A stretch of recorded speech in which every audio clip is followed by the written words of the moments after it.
बिस्मिल्लाहिर्रहमानिर्रहीम। सामीन मुकर्रम, आज हम जिस मौजू पर बात कर रहे हैं वो ये है कि बंदा जब ज़ोहर की नमाज़ पढ़ता है, मिसाल के तौर पर 4 रकात नमाज़ पढ़ता है, वो फ़र्ज़ पढ़े या सुन्नतें पढ़े, तो अगर 2 रकात पढ़ने के बाद जब अत्तहियात पर बैठता है तो अत्तहियात पढ़ने के बाद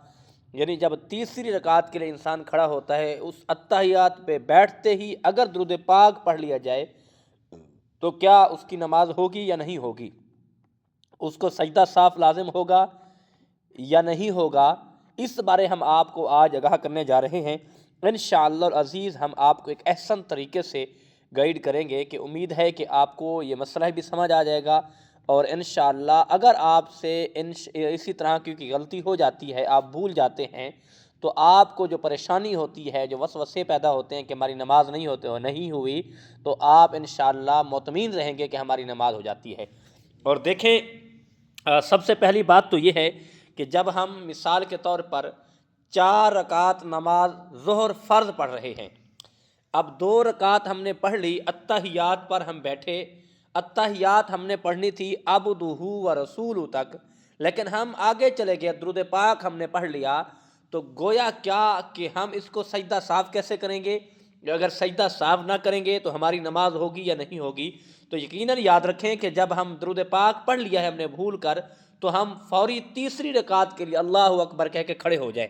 जब हम तीसरी रकात मुकम्मल कर लेंगे और इसी तरह हम चौथी रकात के लिए खड़े हो जाए, जब हम चौथी रकात भी मुकम्मल कर लेंगे तो फिर जब हम अत्तहियात पर बैठेंगे तो हम अत्तहियात पढ़ेंगे अब्दुहू व रसूलु तक, और फिर हम सज्जी साइड पे सलाम फेर देंगे, अस्सलामु अलैकुम रहमत व रहमतुल्लाह, और सलाम फेरने के बाद फिर हम सजदे में चले जाएंगे अल्लाहु अकबर कह के, और 2 सजदे जैसे हम नमाज में करते हैं,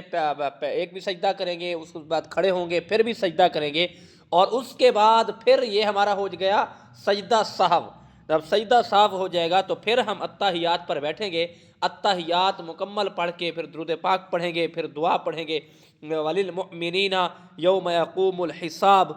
जब हम वलिल मुमिनीना यौम यक़ूमुल हिसाब तक पढ़ लेंगे तो हम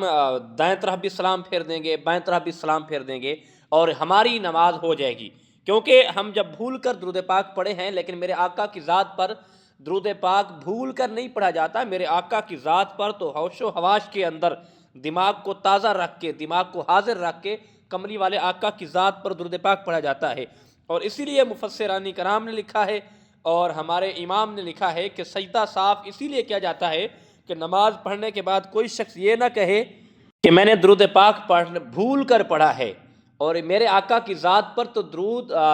दिमाग को हाजिर रख के होशो हवाश के अंदर और खूबसूरत लहजे में बैठकर आका की ज़ात पर दुरूद पाक भेजा जाता है, दुरूद पाक पढ़ा जाता है। तो इसीलिए फ़ुक़हाए कराम ने, हमारे मुफस्सिरीन कराम ने कहा है कि लिखा है कि अगर हम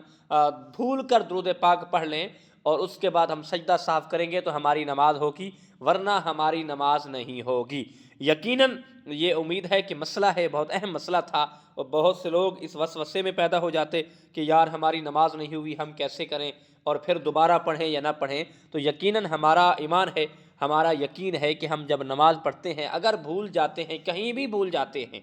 हम रकात में भूल जाते हैं, यानी सूरत फातिहा पढ़ने में भूल जाते हैं या सूरत इखलास पढ़ने में भूल जाते हैं, तो हम सजदा साहब करेंगे तो हमारी नमाज हो जाएगी और दोबारा पढ़ने की हमें नौबत नहीं आएगी। हाँ, अगर सजदा साहब भी नहीं करेंगे तो फिर हमारी नमाज नहीं होगी, गोया फिर हमें दोबारा नमाज ज़रूर पढ़नी पड़ेगी। दुआ है अल्लाह अमल की तौफीक अता फ़रमाए। वमा तौफ़ीक़ी इल्ला बिल्लाह।